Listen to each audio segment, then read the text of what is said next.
ഏതായാലും guys welcome back to Trading Logics. നമ്മളിന്ന് trade എടുത്തത് ഏഷ്യർ മോട്ടാർസിലായിരുന്നു. ഫസ്റ്റത്തെ ട്രേഡ് തന്നെ നമുക്ക് സ്റ്റോപ്പ് ലോസ് ആയി. ആദ്യം തന്നെ റീസൺ എന്തായിരുന്നു ചോദിച്ചാൽ, ഇന്നലെ ഡേ ക്യാൻഡിലോട്ട് പോകാം. ഡേ ക്യാൻഡിലോട്ട് പോകുമ്പോൾ ഇന്നലെ നമുക്കൊരു ബാക്കി എല്ലാ മാർക്കറ്റും ബാക്കി എല്ലാ സ്റ്റോക്സും അപ്സൈഡിൽ പോകുമ്പോഴേക്കും ഈ ഒരു ഓഡായിട്ടുള്ളൊരു ക്യാൻഡിൽ ഞാൻ ശ്രദ്ധിച്ചായിരുന്നു. അതായത് ഇത് ഒരു സെല്ലിംഗ് പ്രഷറിനെ സൂചിപ്പിക്കുന്ന ക്യാൻഡിലായിരുന്നു. സോ ഞാൻ എൻ്റെ ഡെലിവറി വോളിയം കൂടെ ചെക്ക് ചെയ്ത് അങ്ങനെ ഒരു കൺക്ലൂഷനിലെത്തി. ഇത് ഇന്ന് ഡൗൺ സൈഡിലോട്ട് പോകുമെന്ന്.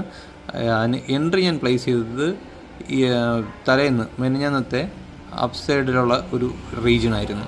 അപ്പോൾ അത് ബ്രോക്ക് ആയ ഉടനെ ഞാൻ എൻട്രി പ്ലേസ് ചെയ്തു. ഫാസ്റ്റായിട്ട് തന്നെ നമ്മുടെ സ്റ്റോപ്പ് ലോസ് ഹിറ്റാവുകയും ചെയ്തു. പ്ലേസ്മെൻ്റ് എല്ലാം പക്കയാണ്, കണ്ടോ. അതായത് ഈ ഒരു ലൈനിൻ്റെ വന്ന് ടച്ച് ചെയ്യുന്ന ക്യാൻഡിലൊന്ന് നോക്കിയേ. എല്ലാ ക്യാൻഡിലും ആ ഒരു ക്യാൻഡിൽ ടച്ച് ചെയ്യുന്ന കറക്റ്റായിട്ട് നമുക്കൊരു എൻട്രി പോയിൻ്റ് കിട്ടിയിരുന്നു. പക്ഷെ പെട്ടെന്ന് നമ്മുടെ സ്റ്റോപ്പ് ലോസ് ഹിറ്റായിട്ട് എല്ലാവരുടെയും സ്റ്റോപ്പ് ലോസ് ഹിറ്റായി മേളിലോട്ട് പോയിക്കൊണ്ടിരിക്കുകയായിരുന്നു. ഇനി അതിന് ശേഷം നമ്മൾ സെൻസെക്സിലായിരുന്നു ട്രേഡ് എടുത്തിരുന്നത്. നമ്മൾ പ്രൈസ് ആക്ഷൻ ട്രേഡേഴ്സാണ്. അപ്പോൾ സെൻസെക്സിൽ ട്രേഡ് എടുത്തു. ചെറിയൊരു പ്രോഫിറ്റ്, രാവിലത്തെ ലോസ് കവറായി ചെറിയൊരു പ്രോഫിറ്റ്. അപ്പോൾ that's it guys. See you next video. By.